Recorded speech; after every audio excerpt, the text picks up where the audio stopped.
كتحسي تركيزك كيتبخر مهما حاولتي، النهار كيمشي بلا نتيجة. اليوم غادي نعطيك طريقة بسيطة ترجع لك التركيز في نهار واحد فقط. السلام عليكم البنات. اليوم غادي نهضروا على واحد المشكل اللي كلشي كيعاني منه، خصوصا النساء: التشتت وقلة التركيز. كتكوني باغيه تخدمي او ترتبي او غير تهلاي في راسك، وكتلقاي دماغك كيفكر في واحد الحاجه وتجي حاجه اخرى ومن بعد حاجه ثالثه، وفي الاخير كتحسي النهار داز بلا ما درتي والو. اليوم بغيت نشارك معاكم واحد الطريقه بسيطه بزاف ولكن فعاله بزاف اللي تقدر ترجع لك التركيز في نهار واحد فقط. الطريقه اللي لا طبقتيها غير نهار واحد غادي تحسي بفرق كبير.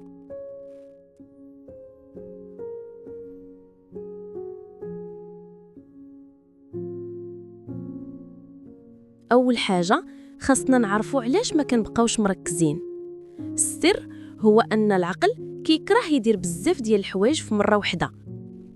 المرأة كتفيق من الصباح وكتفكر: نطيب، نخدم، نجاوب على الرسائل، نغسل، نرتب، نلبس، نخرج. والمشكل ماشي في عدد المهام، المشكل في العقل اللي كيولي عامر بزاف. باش ترجعي التركيز خاصك ديري حاجة واحدة مهمة: تهدئي العقل الداخلي قبل ما تبداي النهار. والطريقة هي هذه: خدي ورقة وقلم وكتبي كل شيء اللي في دماغك، كل فكرة، كل حاجة باغية ديريها، كل حاجة موسوسك، كل حاجة خايفة تنسيها. هذه كتسمى تفريغ العقل. مجرد ما كتكتبي كتحسي واحد الراحة، حيت العقل كيقول: مزيان، ما غاديش ننسى، كل شيء مكتوب، وهو كيوقف الضغط. من بعد غادي تختاري غير 3 ديال الحوايج تديريهم اليوم، ماشي 10، ماشي 7، غير 3 الأولويات، والباقي يتحط في اللائحة ولكن ما عندك حتى ضغط ديريهم اليوم. منين كديري غير 3 التركيز كيرجع بطريقة طبيعية، تهداي، عقلك ما كيبقاش مشدود وما كتبقايش كتحسي راسك خاصك تلحقي على العالم كامل. والمفاجأة هي أنه إلا ركزتي في 3 ديال الحوايج اليوم غالبا غادي ديري كتر منهم. الحاجة الثانية اللي غادي تعاونك بزاف هي أنك توقفي السكرول ساعة الصباح. أول ساعة في نهارك هي أساس التركيز.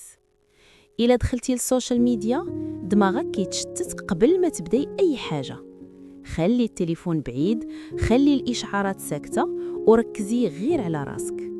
الحاجة الثالثة: التنفس العميق. غير 3 ديال النفسات العميقة كيهبطوا التوتر بنسبة كبيرة وكيعطيو دماغك ريستارت صغير. جربي ديريها قبل ما تبداي نهار جديد وغادي تشوفي الفرق.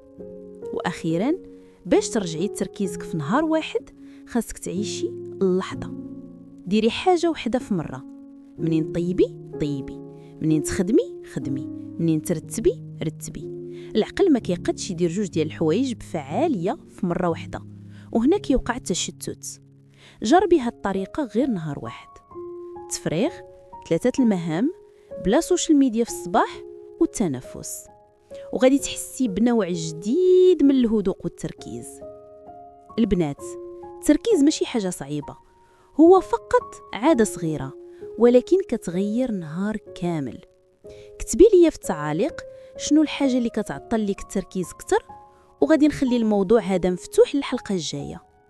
وإلا وصلتي لهنا شكرا من القلب، هاد الشي كيعني ليا بزاف، وحقيقيا كنحس براسي كنهضر مع صحاباتي اللي كيعيشوا معايا نهار بنهار. إلا عجبتك الحلقة ما تنسيش تدعمي القناة باللايك، والاشتراك مهم بزاف، راه كيعاون باش يوصل الصوت ديالنا لنساء آخرين محتاجين يسمعوا هذا الكلام. واكتبي لي في التعاليق شنو هو الموضوع اللي حابة نهضر عليه في الحلقة الجاية.